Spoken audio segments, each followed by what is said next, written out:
Assalamualaikum warahmatullahi wabarakatuh. Perkenalkan, nama saya Lailatul Khairiyah, NIM 18070160038. Di sini saya akan menjelaskan mengenai kebutuhan pembelajaran orang dewasa. Selamat menonton.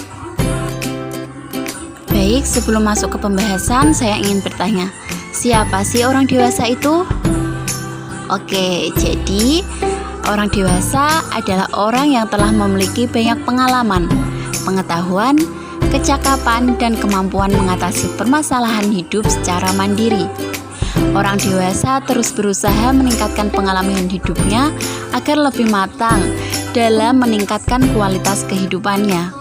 Dengan belajar, orang dewasa akan mendapatkan pengalaman yang lebih banyak lagi, sehingga belajar bagi orang dewasa lebih fokus pada peningkatan pengalaman hidup dan tidak hanya pada pencarian ijazah saja. Pengalaman merupakan sumber terkaya dalam pembelajaran, sehingga orang dewasa semakin kaya akan pengalaman dan termotivasi untuk melakukan upaya peningkatan hidup. Sifat belajar orang dewasa bersifat subjektif dan unik. Hal itulah yang membuat orang dewasa semakin berupaya semaksimal mungkin dalam belajar, sehingga apa yang menjadi harapan dapat tercapai dengan baik. Sekarang masuk ke identifikasi belajar orang dewasa. Jadi, salah satu prinsip belajar orang dewasa adalah belajar karena adanya suatu kebutuhan. Hal ini dilakukan untuk mewujudkan peningkatan keterlibatannya atau partisipasinya dalam aktivitas sosial dari setiap individu yang bersangkutan. Seperti yang terlihat dari piramida kebutuhan dari teori Maslow. Bisa dilihat gambarnya. Yang paling bawah ada kebutuhan fisiologis, kemudian kebutuhan rasa aman, kemudian sosial, penghargaan, dan aktualisasi diri. Kebutuhan yang paling dasar adalah kebutuhan fisik atau sandang, papan, dan pangan. Sebelum seseorang merasakan kebutuhan fisik berupa sandang, papan, dan pangan, maka setiap individu belum membutuhkan atau merasakan apa yang dinamakan sebagai harga diri. Setelah kebutuhan dasar itu terpenuhi, maka seseorang perlu rasa aman atau jauh dari rasa takut, kecemasan, dan kekhawatiran. Apabila rasa aman telah terpenuhi, maka setiap individu butuh penghargaan terhadap hak asasi dirinya yang diakui oleh setiap individu di luar darinya. Jika kesemuanya itu telah terpenuhi, barulah individu itu merasakan mempunyai harga diri. Dalam hal ini, tentunya pendidikan orang dewasa yang memiliki harga diri dan jati dirinya membutuhkan pengakuan, dan itu akan sangat berpengaruh dalam proses belajarnya. Secara psikologis, dengan mengetahui kebutuhan orang dewasa sebagai peserta dalam kegiatan belajar, maka akan dapat dengan mudah dan dapat ditentukan kondisi belajar yang harus diciptakan, isi materi apa yang harus diberikan, strategi apa yang harus dilakukan, serta teknik dan metode apa yang cocok untuk digunakan. Menurut Lunandi tahun 1987, yang terpenting dalam pendidikan orang dewasa adalah apa yang dipelajari peserta, bukan apa yang diajarkan oleh pengajar. Artinya, hasil akhirnya adalah apa yang diperoleh orang dewasa dari suatu pelatihan atau pembelajaran, bukan apa yang dilakukan pengajar atau pelatih dalam pelatihan atau pembelajaran itu. Selanjutnya, ada salah satu langkah dalam proses perencanaan kegiatan pembelajaran, yaitu menetapkan kebutuhan belajar. Dalam proses pembelajaran orang dewasa, perlu diketahui terlebih dahulu kebutuhan belajarnya. Ada dua cara untuk mengetahui kebutuhan belajar, yaitu dengan model kompetensi dan model diskrepansi. Yang pertama ada model kompetensi.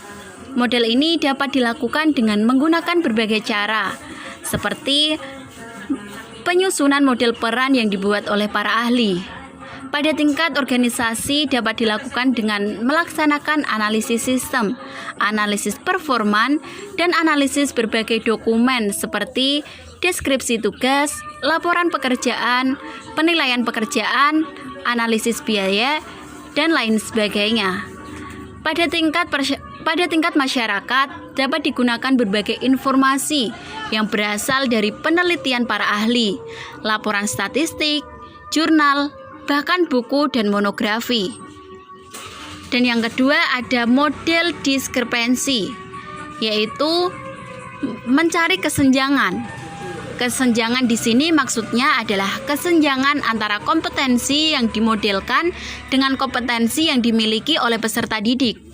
Dengan begitu, peserta didik perlu melakukan self-assessment. Ada beberapa kondisi belajar dan prinsip-prinsip mengajar yang perlu dianut dalam proses belajar mengajar yang bersifat andragogik. Salah satu kondisi belajar tersebut adalah peserta merasa ada kebutuhan untuk belajar. Sedangkan prinsip-prinsip mengajarnya, yang pertama, fasilitator mengemukakan kepada peserta kemungkinan-kemungkinan baru untuk pemenuhan dirinya. Yang kedua, fasilitator membantu setiap peserta untuk memperjelas aspirasi dirinya untuk peningkatan perilakunya. Yang ketiga, fasilitator membantu peserta mendiagnosa perbedaan antara aspirasinya dengan tingkat penampilan sekarang. Dan yang keempat, fasilitator membantu peserta mengidentifikasi masalah-masalah kehidupan yang mereka alami karena adanya perbedaan tadi, seperti di poin 3. Selanjutnya, terdapat beberapa pengandaian pembelajaran orang dewasa yang dikemukakan oleh Knowles tahun 1986. Yang pertama, orang dewasa perlu tahu mengapa mereka perlu belajar. Karena orang dewasa ingin dan cenderung bertindak sesuai dengan keinginannya sendiri apabila mereka semakin matang. Ya, walaupun ada saatnya mereka bergantung pada orang lain. Yang kedua, orang dewasa perlu belajar melalui pengalaman, karena pengalaman orang dewasa adalah sumber pembelajaran yang sangat penting. Pembelajaran mereka lebih berkesan melalui teknik-teknik berasaskan pengalaman, seperti perbincangan dan penyelesaian masalah. Yang ketiga, orang dewasa belajar berdasarkan pemusatan masalah, karena orang dewasa sadar akan kebutuhan pembelajaran secara khusus melalui masalah-masalah kehidupan yang sebenarnya. Oleh karena itu, program-program pendidikan orang dewasa sepatutnya dirancang sesuai kebutuhan hidupnya dan disusun dengan melibatkan mereka. Yang keempat, orang dewasa belajar dengan lebih berkesan apabila topik itu bernilai, karena orang dewasa belajar bersungguh-sungguh jika menguasai suatu pengetahuan ataupun keterampilan bagi kebutuhan hidupnya. Oleh karena itu, pembelajaran orang dewasa berpusat pada target pencapaian. Kesungguhan orang dewasa menguasai suatu keterampilan ataupun pengetahuan adalah untuk memenuhi kebutuhan hidupnya.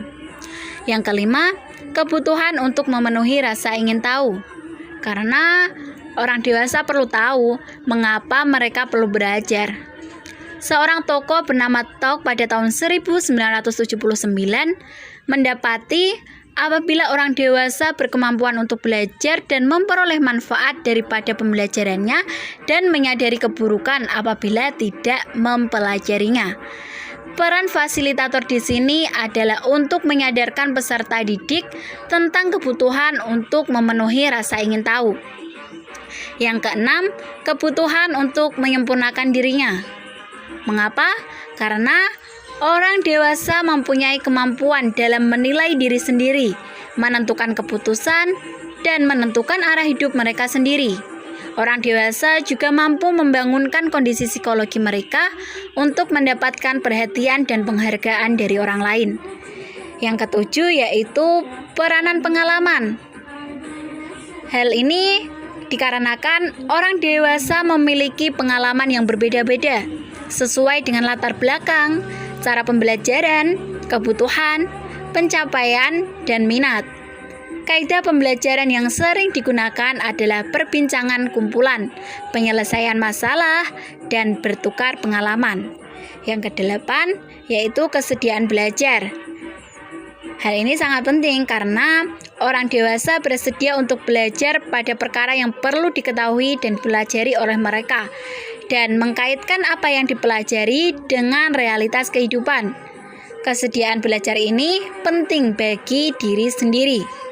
Yang kesembilan, orientasi pembelajaran.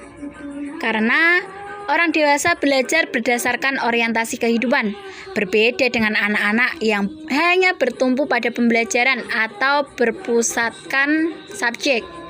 Setiap perkara yang dipelajari adalah berkaitan dengan hidup mereka. Dan yang terakhir, yaitu peranan motivasi.